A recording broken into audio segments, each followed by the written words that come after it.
Hoje, no Novo Jornal, o comentário de Pedro Marques Pimenta.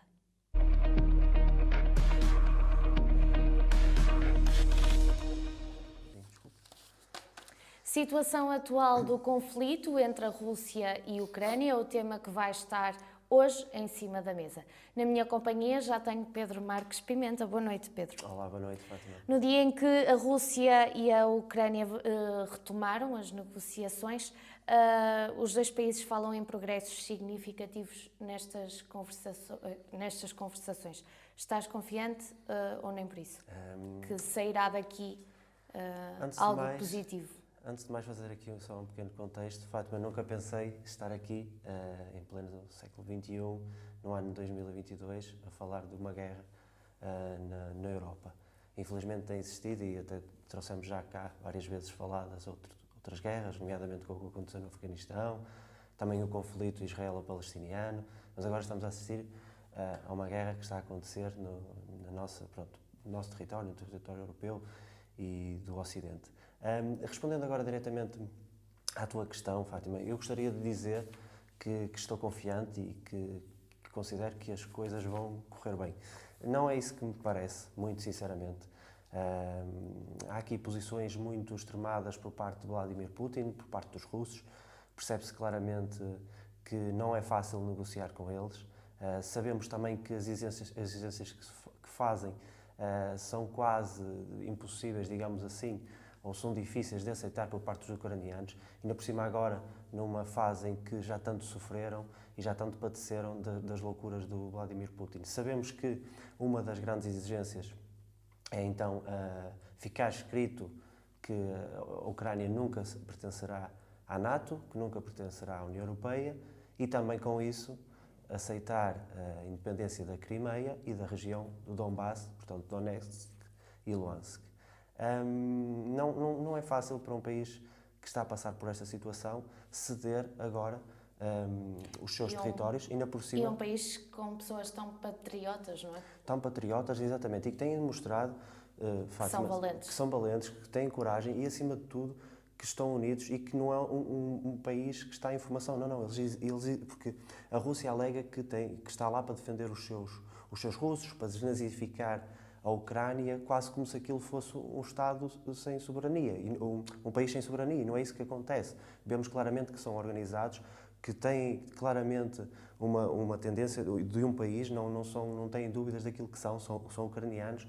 Não há aqui, como diz Putin, que há muitos russos a sofrerem. Não, mesmo os próprios russos que lá vivem dizem que se identificam e que são também eles do território ucraniano. Portanto, há aqui claramente uma posição de Putin que nada tem que ver com o que ele diz da desnazificação do país, nada tem que ver com a defesa dos seus russos, tem muito que ver, se calhar, com aquilo que estava a falhar na sua liderança no Kremlin. E com o seu interesse pessoal. Com o seu interesse pessoal. Tem a ver com um ego também desmedido de imperialismo, de questões muito próprias de lideranças e de registros que têm muito que ver também com aquilo que são mentalidades já que nós achávamos que estariam ultrapassadas, sobretudo depois do que vivemos na Segunda Guerra Mundial. Acharíamos que as coisas teriam ficado melhores, mas infelizmente não é isso que acontece e de facto na mente deste tipo de líderes essas coisas não acontecem. Preocupa-me de facto ver o escalar da tensão, preocupa-me também perceber como isto afeta também depois a Europa e o mundo a nível social, a nível económico. Vemos também já os preços da energia aumentarem, a inflação também infelizmente está a aumentar. Vemos também, isto a Galp custa anunciou muito. hoje que irá aumentar as tarifas aos clientes domésticos a partir de 15 de abril. Pois, é essa também uma das consequências. E antes de falar de uma das consequências que é certamente a mais preocupante, que é a humanitária, que tem a ver com os refugiados, responder também aqui em relação à Galp e ao que falas da energia. Hoje também o Presidente da OCDE falava já de uma das medidas que já está implementada por parte da Itália e da Roménia, que é taxar, ou seja, criar impostos para as empresas energéticas sobre os lucros, tendo em conta que depois esses mesmos impostos seriam revertidos por parte do Estado para ajudar as famílias, uma espécie de auto-voucher, não, no caso do auto-voucher é aplicado aos combustíveis, mas uma espécie de semelhante para depois ser aplicado na questão energética.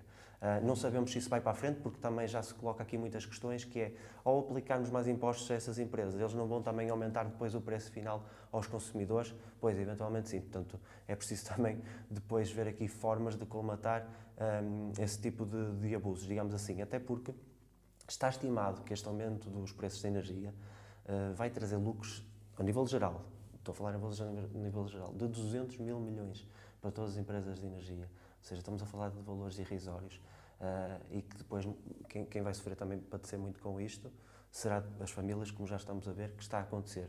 Ou seja, esta posição do Presidente do OCE faz algum sentido e podemos aqui perceber que realmente pode ser uma medida para ser replicada noutros países. Itália e Roménia já avançaram. Vamos ver como é que as coisas se enrolam. Indo novamente aos refugiados, se me permites, Fátima, eu fico feliz, digamos assim, passo a expressão, de ver que Portugal é um país de pessoas voluntárias, é um país... Ia-te perguntar precisamente sobre isso, sobre o que é que tu achas da posição dos portugueses em relação a todo este conflito e todas as suas consequências, como é que estão a reagir, nomeadamente a nível de recolha de bens essenciais, bens alimentares, nomeadamente a nível de receberem refugiados, é sem dúvida um motivo que nos alegra enquanto portugueses. Exatamente, enquanto portugueses, que nos alegra no meio desta tragédia, mas de facto nota-se, e Portugal tem mostrado isso, os portugueses têm mostrado isso, são solidários e quando acontecem este tipo de coisas, os portugueses são os primeiros a irem para a frente, a disponibilizarem o seu tempo, há imensos voluntários neste momento a ajudarem, há imensas pessoas a cederem bens alimentares, medicamentos. Notou-se que houve aqui de facto uma onda solidária, até por parte das instituições públicas, por parte também de todos os países, a União Europeia, etc., souberam também estar do lado do povo ucraniano. E ainda bem que assim é, porque de facto isto, se a guerra continuar, isto não é uma coisa momentânea, não é? E percebemos agora que já ultrapassou 1 milhão de refugiados, a tendência é para continuar. Enquanto a guerra continuar, a tendência será também aumentar esse número de refugiados. Portanto, o plano não pode ser a curto prazo, vai ter que ser a médio e longo prazo. É preciso receber essas famílias, é preciso acolher, dar habitação a essas famílias. Mais tarde não, mas a curto prazo também, empregos para os ucranianos que chegam. Há toda aqui uma dinâmica económica e social que é preciso ter em conta e é preciso auscultar. Não deixar os ucranianos sofrerem mais com o que já sofreram. Agora sabemos que não é fácil e que isto, de facto, comporta aqui depois muitas dificuldades e muitas questões que não serão fáceis. Vamos ver como é que as coisas correm. De facto, temos essa reunião amanhã de negociações. Não tem corrido bem. Há, de facto, agora aqui parece algum fumo branco e vamos então tentar ter A NATO também irá reunir na quarta-feira. Poderá ser uma reunião interessante para se definir aqui outro tipo de estratégias? Veremos, já percebemos a posição da NATO. Se bem que a entrada da NATO está fora de questão, Fátima. E também essa é outra questão que merece ser abordada, porque vemos que muitas pessoas falam, e é normal porque vemos um país a ser atacado e dizemos, epá, façam alguma coisa. Mas não pode ser assim, efetivamente as coisas não podem ser dessa forma. A Ucrânia não pertencendo à NATO, se isso acontecesse, estaríamos aqui certamente a caminhar para uma guerra nuclear ou para uma terceira guerra mundial. Sobretudo o Presidente Zelensky tem pedido muitas vezes, e uma congratulação da minha parte para Zelensky tem sido extraordinária. A forma como ele comunica, a bravura, a coragem desse Presidente é de facto notável, representem muito bem o povo ucraniano, mas de facto uma intervenção da NATO neste momento, a fazer essa criação, por exemplo, desse corredor aéreo, só ia agravar a tensão, só ia provavelmente caminhar aqui para uma guerra muito, muito pior. Estamos a falar de guerras nucleares. Sabemos perfeitamente que a Rússia tem um arsenal enorme nesse sentido. Sabemos que Putin também não é de confiança e, portanto... E alguém irá conseguir parar Putin? Pois, essa é a questão que se prende, porque também antes disto, muitos de nós diríamos que isto nunca aconteceria, não é? Portanto, acharíamos que o Putin era de facto alguém perigoso, sabíamos perfeitamente como vou falar depois aqui de um livro que recomendo, sabemos perfeitamente que o regime dele é um regime ditatorial, tem um conjunto de casos já gravíssimos. Agora, nunca imaginaríamos é que avançaria para uma escalada desta dimensão. Portanto, será que alguém o vai parar? Eu quero acreditar que sim, ou que de alguma forma nestas negociações se consegue chegar a um meio termo. Agora, qual será essa posição para ele também para não sair como um derrotado? Porque ele nunca quererá sair como um derrotado nestas posições. Vamos ver. São de facto tempos tenebrosos estes. Muito bem, Pedro.